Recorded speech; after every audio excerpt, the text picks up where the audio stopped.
MBC 뉴스데스크 메인 앵커를 맡고 있는 이재은 아나운서. 지금은 수많은 TV 프로그램과 라디오를 진행하고 있지만 처음부터 그녀의 커리어가 순탄했던 것은 아닙니다. 아나운서가 되고도 10년간 커리어를 닦아왔는데요. 꿈을 이루기 위해 남들보다 더 빨리 일어나고 항상 더 많이 공부했죠. 단 30초의 앵커 멘트를 쓰기 위해 3시간을 공부한다고 하는데요. 무엇보다 그녀는 스포츠의 진심입니다. 스포츠 팬이라는 그녀는 철저한 준비 끝에 여성 앵커로서는 보기 드물게 스포츠 중계를 많이 맡을 수 있었는데요. 도대체 그녀는 어떻게 그 많은 일을 해낼 수 있었을까요? 안녕하세요. 꼭 필요한 이야기만 쏙쏙 골라 읽어드리는 미스춘입니다. 하루를 48시간으로 사는 마법은 이재은 아나운서가 꾸준함과 성실함으로 하루하루를 살아가는 이야기가 담겨있는 책입니다. 오늘은 이재은 아나운서가 아나운서라는 꿈을 향해 달려온 시간을 함께 살펴봅니다.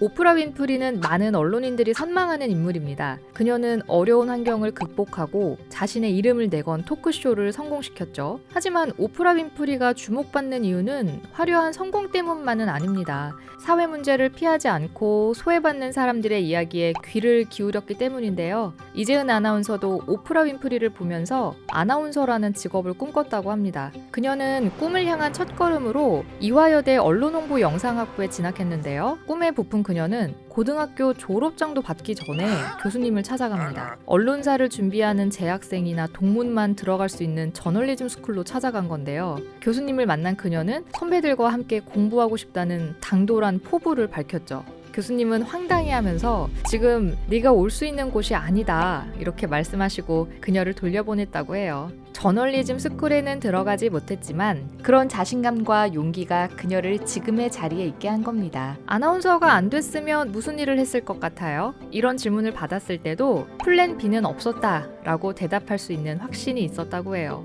대안을 준비하거나 물러설 퇴로도 없이 확실한 목적을 갖고 달린 거죠. 그래서 그녀는 대학교 과제를 할 때도 길거리 인터뷰나 전문가 인터뷰를 자청했습니다. 인터뷰 의사를 묻는 것부터 마이크를 어떻게 잡아야 하는지 이런 모든 것들이 서툴렀지만 훗날 아나운서가 될 때 도움이 될 거라고 생각했기 때문이죠. 꿈을 향해 달릴 때 머릿속 계산기를 지워야 합니다. 지금 이 일을 하면 나중에 이런 식으로 도움이 되겠지? 이런 계산 대신 닥치는 대로 해보는 것, 시작했으면 끝까지 가보는 것, 이런 마음가짐이 중요한 것이죠. 상황에 충실했던 모든 경험은 훗날 반드시 도움이 될 수 있습니다. 그녀는 MC와 기자 등 다른 경험을 거쳐서 결국 자신의 목표였던 아나운서에 도달합니다. 하지만 끝은 곧 시작이었죠.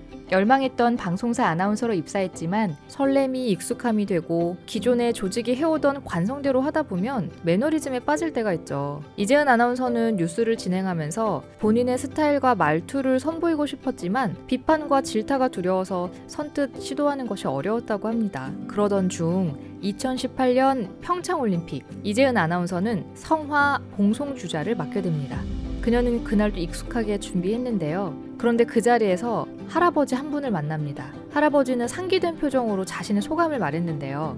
사실 제 나이가 되면 특별히 설레거나 긴장되거나 떨리는 일이 잘 없습니다. 매일이 똑같으니까요. 그런데 이 나이에도 이렇게 가슴 뛰는 새로운 도전을 할 수 있게 해주셔서 감사합니다.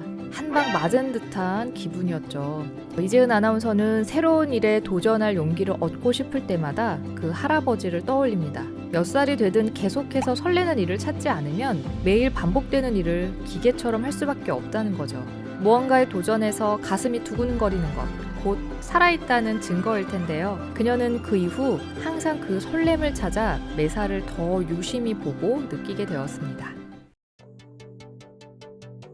10년 전만 해도 지상파 여자 아나운서가 스포츠 관련 방송을 맡는 것은 거의 없는 일이었습니다. 여성 캐스터가 주요 종목을 중계하는 것도 그렇게 흔한 일은 아니었죠. 직관을 좋아하던 스포츠 팬인 이재은 아나운서는 캐스터로 중계방송을 해보는 것이 하나의 목표였는데요. 그러던 중 기회가 찾아옵니다. 류현진 선수가 메이저리그에 진출한 2013년부터 매년 미국으로 출장을 가게 됐죠. 이재은 아나운서는 설렘을 안고 첫 출장길에 오릅니다. 선수를 인터뷰하기 위해 라커룸으로 쓰이는 클럽하우스로 들어가야 했는데요. 문제는 그 안에 선수들이 속옷만 입은 채 걸어다니고 있었다는 겁니다. 현장에서는 자연스러운 일이라지만 왠지 민망했을 것 같기도 한데요. 정신없이 인터뷰를 끝내고 나니 어느새 미국 출장은 끝나 있었다고 해요. 이재은 아나운서에게 첫 메이저리그 인터뷰 경험은 어리버리했던 기억으로 남았습니다. 그러나 그녀는 포기하지 않고 꾸준히 경험을 쌓았습니다. 다음번 출장에서는 더 의미 있는 인터뷰를 하리라 다짐했죠.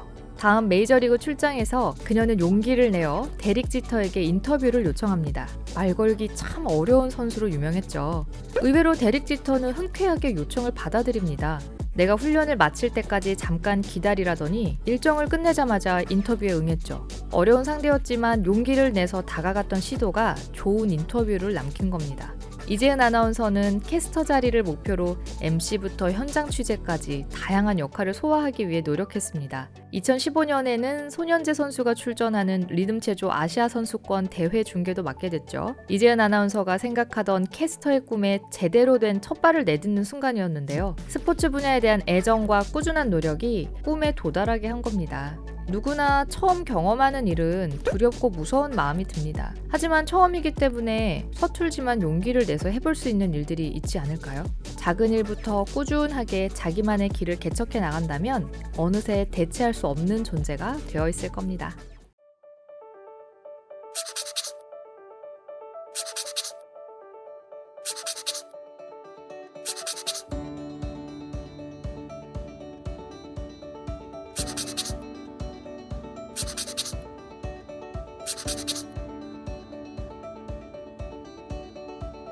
이재은 아나운서의 성취는 아직도 현재 진행형입니다. 뉴스를 진행한 지 3년. 아직도 이재은 아나운서는 매일이 두렵고 설렌다고 하는데요. 사람의 배움과 성취, 그리고 목표 설정은 영원히 끝나지 않는 숙제인 것 같죠? 배수의 진을 치고 플랜 B는 없이 앞만 보고 달려온 이재은 아나운서. 앞으로 그녀는 어떠한 모습을 보여줄까요? 그녀의 내일이 더 기대됩니다.